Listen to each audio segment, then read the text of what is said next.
दुनिया की सबसे बड़ी यूनिवर्सिटी हार्वर्ड, जिसका पूरा एक डिपार्टमेंट एबनॉर्मल एक्टिविटीज पर काम करता है और उसने ये सिद्ध कर दिया है कि आत्माएं होती हैं, तो इस सच से इनकार नहीं किया जा सकता है।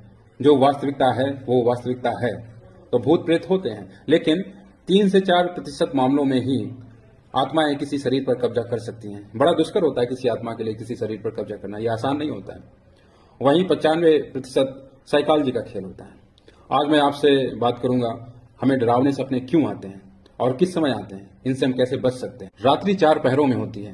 पहला जो पहर है उसे हम रौद्र पहर कहते हैं। और आपने एक बात सुनी हो घर में कि जब आप सांझ को अध्ययन करते हैं तो घर वाले मना करते हैं कि इस समय अध्ययन मत करो, सूर्यास्त के 30-40 मिनट बाद से फिर आप अध्ययन शुरू कर सकते हैं।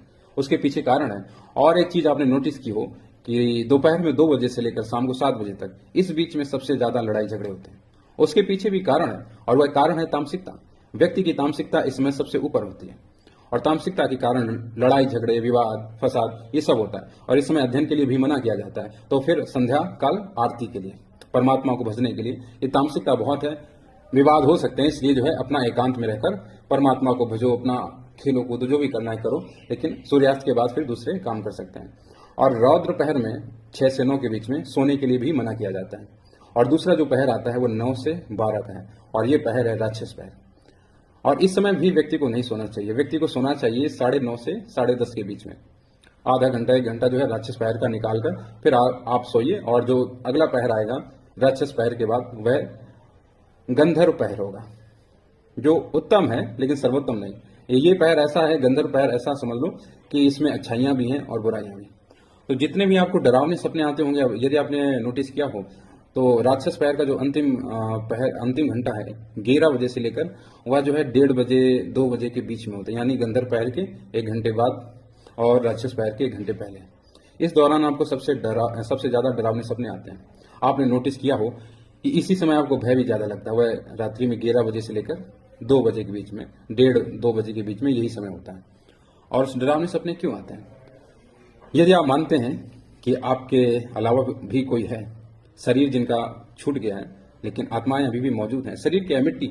मिट्टी हट गया है, लेकिन अभी जो व्यक्ति है वो तो अभी भी मौजूद है। तो हो सकता है कि आप किसी ऐसे व्यक्ति से दिन भर में मिले हों, या ऐसे क्रियाकलाप किए हों।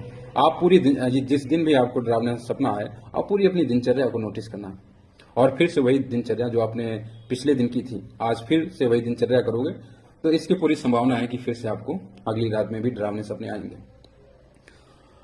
तो डरावने सपने से हम बच कैसे सकते हैं? उसके लिए बहुत सीधा सा उपाय है कि आप जो है रौद्र पहर के बाद में सोएं, यानी राक्षस पहर का 1 घंटा निकाल दीजिए। लगभग 10 बजे के करीब आप सोइए, और 10 बजे भी सोएंगे, 4 बजे भी उठ जाएंगे, तब भी आपका 6 घंटे का नींद कंप्लीट हो जाएगा। जो भी डरावने सपने आते हैं उसके पीछे बहुत बड़ा कारण एक तो मनोवैज्ञानिक है, कि आप जो दिन भर काम कर रहे हैं, जो भी चीजें आप देख रहे हैं, वही जो है परिलक्षित होती हैं आपके सपनों में।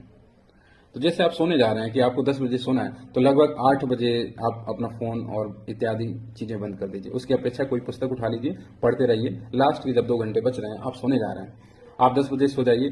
इसकी बहुत कम संभावना रहेगी कि आपको डरावने सपने आएंगे। और हो सके तो आप स्नान करके सोइए, इससे भी बहुत लाभ होता है, आपको बुरे सपने नहीं घेरते हैं फिर।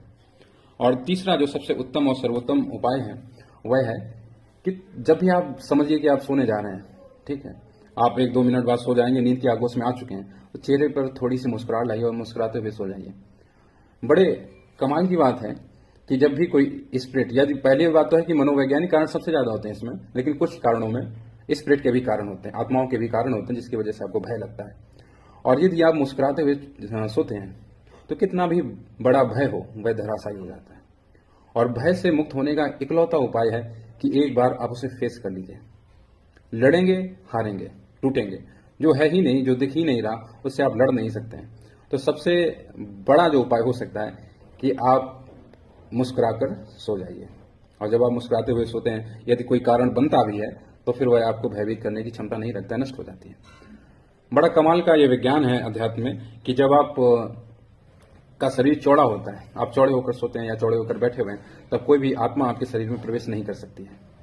वहीं आप यदि डर जाते हैं और शरीर आपका सिकुड़ जाता है, उस समय प्रवेश होने की संभावना सर्वाधिक होती है सबसे। और रात्रि का जो अंतिम पहर है उसे मनोहर पहर कहते हैं। और इसी पहर में ब्रह्म मुहूर्त की घटना घटित होती है। यदि आप 10 बजे सो रहे हैं तो आप 4 बजे तक उठ जाएंगे। 6 घंटे की नींद पर्याप्त होती है और 4 बजे उठकर अपना मेडिटेशन कीजिए, योगा कीजिए, एक्सरसाइज कीजिए। इसके बाद जो भी आप भौतिक काम करते हैं, अध्ययन करते हैं, दुकान पर जाते हैं, घर के काम करते हैं, कुछ भी कीजिए, सर्वोत्तम आपकी लाइफ स्टाइल हो जाएगी और आप बहुत तेजी से ग्रोथ करेंगे। स्पिरिचुअल वे में भी ग्रोथ करेंगे और भौतिक जो जगत है उसमें भी आपके पास हर चीज हो सकती है। इस समय का लाभ उठाकर अपने जीवन का आप कल्याण कर सकते हैं। बहुत बहुत धन्यवाद और चैनल को सब्सक्राइब कर लेना प्लीज। Thank you.